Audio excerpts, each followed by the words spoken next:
Hello and welcome into this fantastic Thursday, July 24th episode of the League Winners Fantasy Show. I am your host, Dalton Salings, and today we will be concluding the divisional breakdowns with the NFC West, meaning the Rams, Cardinals, 49ers, and Seahawks, and also talking about a little bit of the training camp news we're seeing right now. A lot of guys dominating, everyone looking like in the best shape of their lives. Let's get right into it. Today, Justin Fields, quarterback for the Jets, was carted off with a toe injury. He had a dislocated toe. Reports are that he should be good to go, but they're still trying to figure out the severity. If he doesn't need surgery, he'll be back on the field before too long. If he needs surgery, the rankings will have to be updated. But for right now, just leaving it as is. Something to keep an eye on, though, as training camp progresses. He's going to miss out on a lot of the implementing of the offense as he's new to the team this year.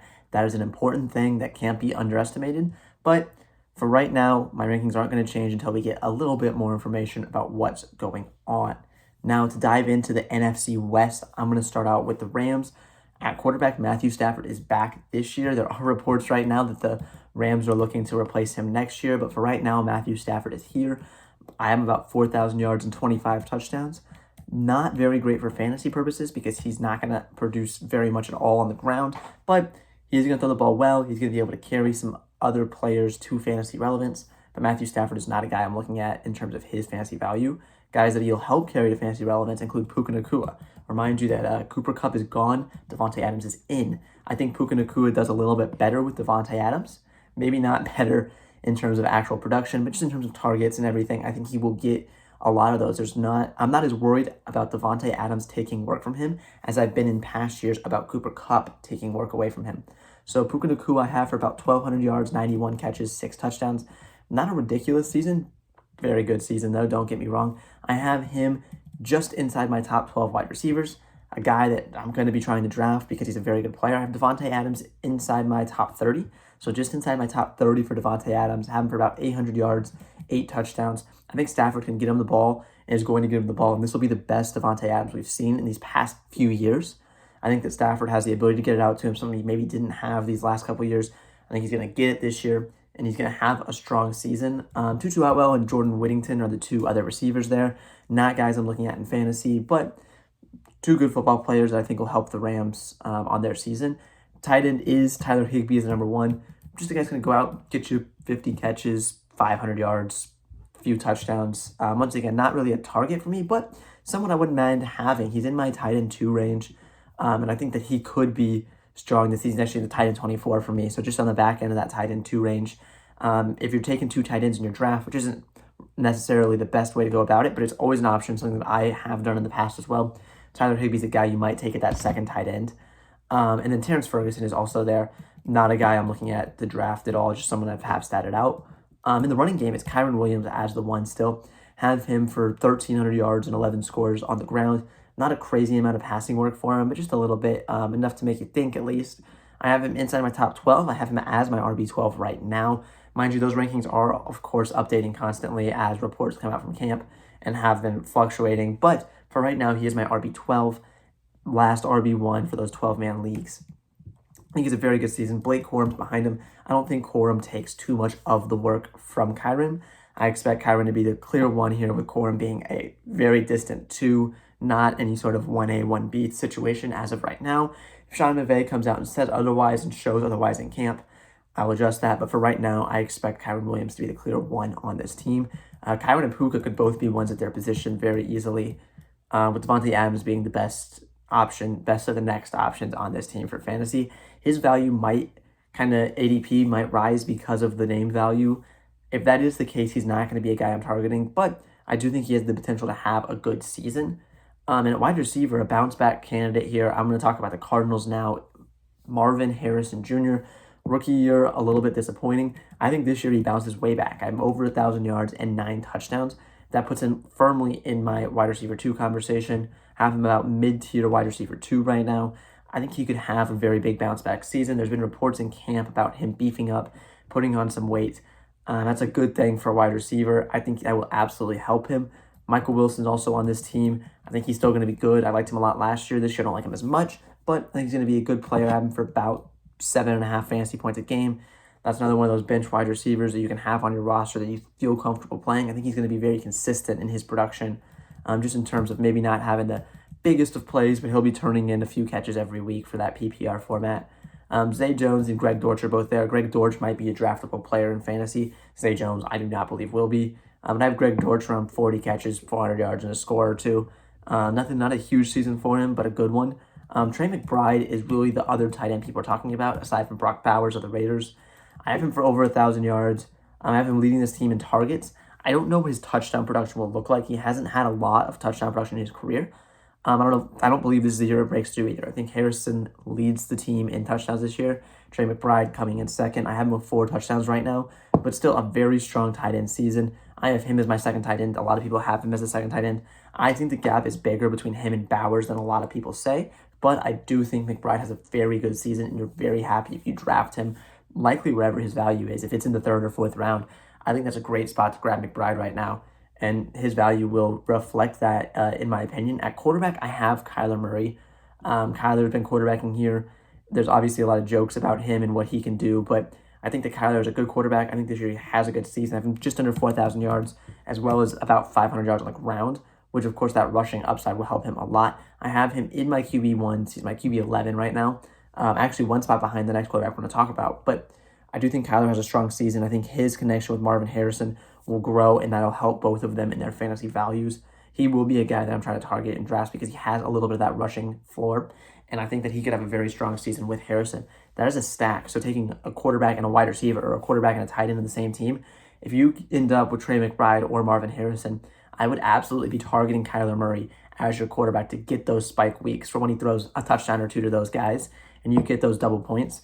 I think that's a huge way to go about it, and that's one of my favorite stacks this year so far, is the potential of either McBride or Harrison and Kyler Murray. Just on the topic of stacks, the Burrow and Chase or Burrow and Higgins is another one that I really like, and then Jalen Hurts and Devonta Smith, which we talked a little bit about yesterday, or even Dallas Goedert if you end up drafting Hurts. If you can come back and get Dallas Goedert at the tight end position, those are the kind of stacks I love the most. Maybe not as much where like the other top quarterbacks like Jaden Daniels, Lamar Jackson, even Josh Allen don't really have at this moment the strong one. Of course, Terry McLaurin is in Washington, but his camp status is still up in the air. Not really having a clear one or like a stud out wide, you don't really want to target the stack as much because of that. But in this case, Marvin Harrison, Trey McBride, it is a stack I would be targeting. On the ground, it's still James Conner's backfield. I still have him for 1,100 yards and 9. I actually have him for a really good season. I was surprised where he ended up. I do have him behind Kyron Williams and everything, but he's firmly in the RB2 section. I have about the RB15 right now. Good player. He's a little older, a little injury prone. Trey Benson is behind him. I think Benson's value only appears if Conner goes down. But if Conner goes down, I think Benson's a good enough player to fill those shoes and have a really good season. If you draft Conner, this could be a handcuff spot, or even if you don't draft Conner and you want to get someone else's handcuff, Trey Benson is a late round pick that has upside if Conner goes down, and Conner has that injury history. So Trey Benson is a name to remember and to keep an eye on. Moving on to the 49ers, I have Brock Purdy in line for a very big passing year. I have him for almost 4,500 yards. So I have him for 4,400 yards, 27 touchdowns. I think if he can throw those numbers, he's going to have a huge year. I have him just ahead of Kyler Murray in my rankings. I just have him throwing the ball a lot and being pretty consistent with it. I think he's going to have a nice completion percentage and be able to get the ball a little bit downfield. The question is, who will he have at wide receiver? Is Brandon Ayuk going to be healthy? Right now, he's on the PUP. What that means is he has until the regular season to come off, or he'd miss the first 4 games. That he's supposed to come off. Reports are he's going to come off. The question is when. The other receiver here, Ricky Pearsall, also on the PUP right now. He's supposed to come off within this next week. So that one, he should be healthy and good to go. Brandon Ayuk is the name to keep an eye on. Right now, I have him projected for a solid season. But if he's not healthy, the 2 biggest winners of that are Juwan Jennings and Ricky Pearsall. Juwan Jennings has some contract concerns, but he did report to camp, which is a good sign. Ricky Pearsall obviously coming off of the PUP here soon, so he is going to be a little banged up to start camp, but should be fully healthy by week 1. Those would be the 2 biggest winners. Right now, I think the work is split between these 3 guys enough that none of them have fantasy explosions, but rather they all just have good years. I have the first one of them, Brandon Ayuk, as my wide receiver 33 right now. So he's in my wide receiver 3 section. Ricky Pearsall is up below that, and so is Juwan Jennings. So it'll be interesting to kind of see where these guys end up as camp continues and we see where Brandon Ayuk's at. The 2 biggest winners are really George Kittle. George Kittle's one at tight end. I think he's going to have a big year regardless of who's playing. just because Deebo Samuel's gone, some of those targets are opening up. They're going to go to George Kittle. Have him as my tight end 4 right now. So he's in that top 4 tight end group. I actually like him more than some of at least one of the guys ahead of him. But I think George Kittle could have a big year. And Christian McCaffrey is really the guy that got a lot of the boost from me. I have him as my RB4. I have him for about 17.5 fantasy points a game. Not even much of that coming on the ground. I have him over 1,000 yards rushing, but I have him for 544 yards receiving on 64 catches. I think he's going to get the ball thrown his way a lot. I think in PPR, he is a monster. And if he is going to be going in the back of the first round where he's going in a PPR draft, I like him more than I like Ashton Genty. I like him more than a lot of the other, ground guys that might be getting drafted above him around draft season. I like Christian McCaffrey more than those guys just because of the receiving upside, especially in this offense where I think Purdy's going to throw the ball a lot, and we have questions in the wide receiver room. Christian McCaffrey could be the big winner. Jordan Mason's gone. He's in Minnesota now, so Isaac Guerrero is the clear RB2 here. I think he's a fine season. And once again, if McCaffrey goes down, he becomes immensely valuable, but on his own, I don't think he has that much value. I think he gets a little bit of the work. I think he has about 500 yards rushing and 3 touchdowns in him, but I don't think he gets much receiving work as long as McCaffrey's healthy, and that's going to be a big bane for him. The question is, does he get a little boost in work if they try and manage McCaffrey's workload to keep him healthy the whole year? I think that's absolutely possible. I think that's kind of where his upside comes from, is the potential of them saying, hey, we're going to give McCaffrey only 180 carries. We're going to give you 160 instead of the split I have right now of about 220 and 110. I think if that is the case, that would be huge, and he's able to have actually fantasy relevance as the RB2. But unless that is the case, he doesn't have, any standalone value, and that will severely limit his upside and his ability to be on a fantasy roster this year. The final team in the NFL, the last team of our divisional breakdowns, is the Seattle Seahawks. New quarterback, and Sam Darnold is here, comes over from Minnesota. I think he has a decent quarterbacking season, but not a very good fantasy season, for about 4,200 yards and 24 touchdowns. That'd be a good year. The Seahawks would be happy with that. If you're a fantasy manager, you're going to be disappointed because that is not what you can get from other guys. I only have him for about 15 fantasy points a game. He is in my QB2 section, so if you're drafting backup quarterback, Sam Darnold might be the guy they're going for because he does have a little bit of upside if the touchdown percentage increases, or he can get a little bit more push down the field with these receivers, but that's about where I have him at. The run game is Ken Walker and Zach Charbonnet. I've been a Zach Charbonnet truther for a few years now. I have him on dynasty teams, but I do think Ken Walker is still in charge of this offense, both on the ground and in the passing game. I have him for about 700 yards rushing and 8 scores, and then another 50 catches. So if he can get to that 50 catch mark, he's going to be strong for fantasy. He is sitting outside of my top 12. He's actually just inside the top 20. He's my RB20 right now. So I think he could be a good RB2. I think he might slip in drafts because people are afraid of Charbonnet, who I have having a good season as well.